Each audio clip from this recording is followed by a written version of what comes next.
जावियार की बेहोशी किसी मामूली वजह से नहीं हुई, बल्कि उसके पीछे कई वजूहात हैं।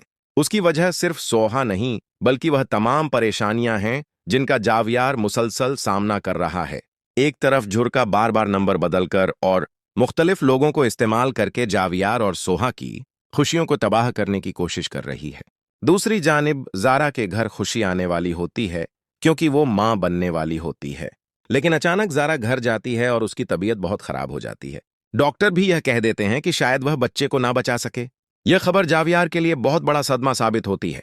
कई सालों बाद उसकी बहन को औलाद की खुशखबरी मिली थी, लेकिन जब उसे मालूम होता है कि यह खुशी भी छन सकती है, तो वह शदीद ज़हनी दबाव का शिकार होकर बेहोश हो जाता है।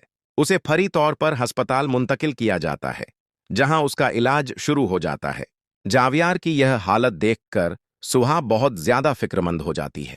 उसे एहसास होता है कि उसने जावियार के साथ नाइंसाफी की है।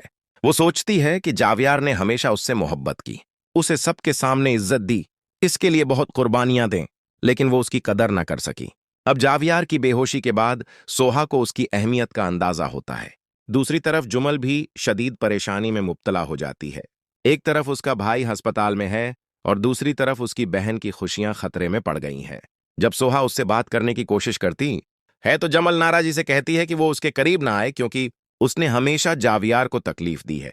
अब सोहा दिन रात दाहा करती है कि जावियार को जल्द होश आ जाए। आखिरकार जब जावियार को होश आता है, तो सोहा उसके पास जाकर हाथ जोड़कर माफी मांगती है। वह एतराफ करती है कि उससे बहुत गलतियां हुई और वह अब सब कुछ ठीक करना चाहती है। जावियार भी खुश होता है और मुस्कुराते हुए कहता है कि आखिरकार सोहा ने एक तवील इम्तिहान के बाद उसे कबूल कर लिया है। सोहा उसे यकीन दिलाती है कि अब वो माजी की तमाम तल्लकियां भुलाकर एक नई जिंदगी शुरू करेंगे। इधर झरका के तमाम मंसूबे नाकाम हो जाते हैं और उसके ख्वाब चुकनाचोर हो जाते हैं। जावियार और सुहा के दरमियान मोहब्बत और एतमाद दोबारा कायम।